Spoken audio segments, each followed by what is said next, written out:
Halo, kembali lagi dengan saya Melisa. Di video kali ini saya akan menjelaskan materi tentang peran sumber belajar dalam pembelajaran. Yang pertama, pengertian sumber belajar. Sumber belajar mencakup semua sumber belajar yang mungkin dapat dipergunakan oleh pelajar agar terjadi perilaku belajar. Dalam proses belajar, komponen sumber belajar itu mungkin dimanfaatkan secara tunggal atau secara kombinasi, baik sumber belajar yang direncanakan maupun sumber belajar yang dimanfaatkan.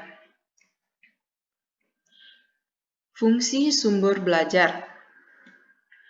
Fungsi sumber belajar di sini ada yang pertama yaitu meningkatkan produktivitas pendidikan dengan cara yang pertama, mempercepat laju belajar dan membantu guru untuk memanfaatkan waktu secara lebih baik.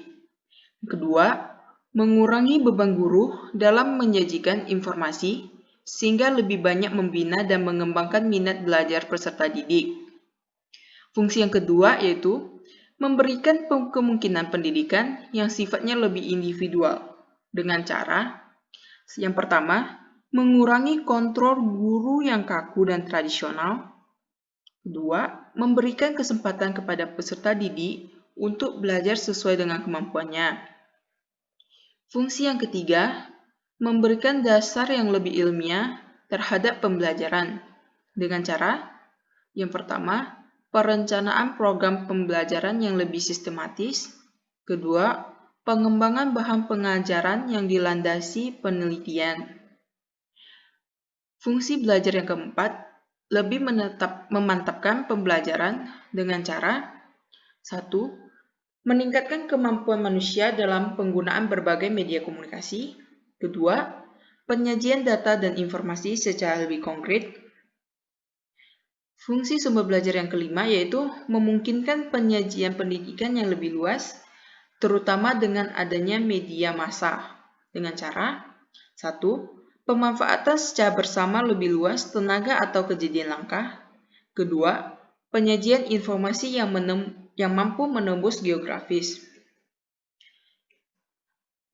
Dari beberapa fungsi di atas, terdapat beberapa contoh. Yang pertama, dengan memanfaatkan teknologi informasi yang semakin canggih ini, maka baik guru maupun peserta didik mampu mencari informasi terbaru yang tidak dibatasi oleh ruang waktu dan jarak, misalnya mengakses informasi melalui Google. Dan pembelajaran daring selama pandemi COVID-19 ini juga merupakan salah satu cara meningkatkan produktivitas pendidikan.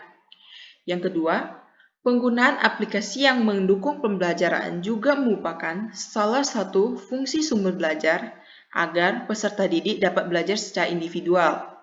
Misalnya, dalam pendidikan bahasa Mandarin, para peserta didik bisa memanfaatkan aplikasi Pleiko ataupun Google Translate serta aplikasi lainnya sebagai sumber belajar yang menunjang pembelajaran individual tersebut. Selanjutnya yaitu peran sumber belajar dalam pembelajaran. Yang pertama, peranan sumber belajar dalam pembelajaran individual. Pada peranan sumber belajar ini, titik belajar terdapat pada siswa, sedangkan guru hanya sebagai penunjang atau fasilitator. Contohnya, siswa atau peserta didik bisa mencari sumber belajar melalui internet, buku-buku yang ada, dan lain sebagainya. Sedangkan guru di sini hanya sebagai fasilitator atau penyedia, misalnya dalam menyediakan buku-buku di perpustakaan dan lain sebagainya. Yang kedua, peranan sumber belajar dalam belajar klasikal.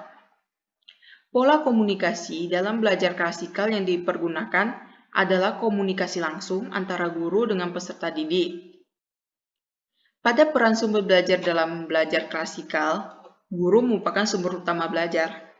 Contohnya, guru yang menjelaskan di depan dengan metode ceramah Di sini semua informasi berasal dari guru. Jadi, guru di sini merupakan sumber utama belajar, sehingga komunikasi yang dilakukan guru dengan siswa saat guru menjelaskan ada komunikasi secara langsung.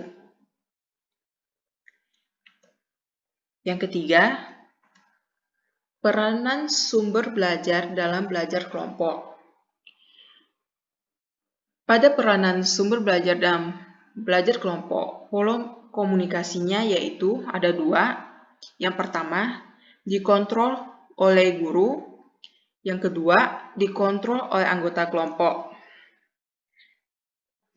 Misalnya, dikontrol oleh guru.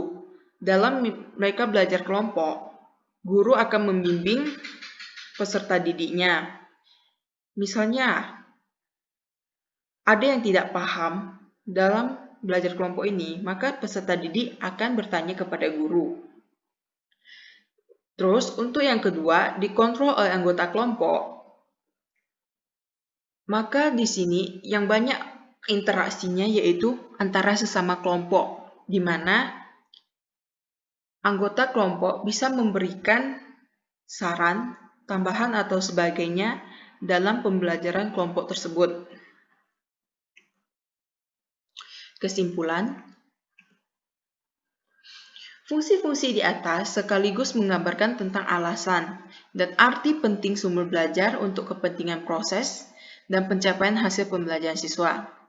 Jika guru sebagai seorang pendidik menginginkan tercapai hasil belajar yang optimal, maka harus mampu mengoptimalkan fungsi sumber belajar yang ada, dan juga harus mampu memilih dan memanfaatkan sumber belajar secara tepat agar tujuan kegiatan pembelajaran dapat tercapai dengan baik. Sekian materi hari ini.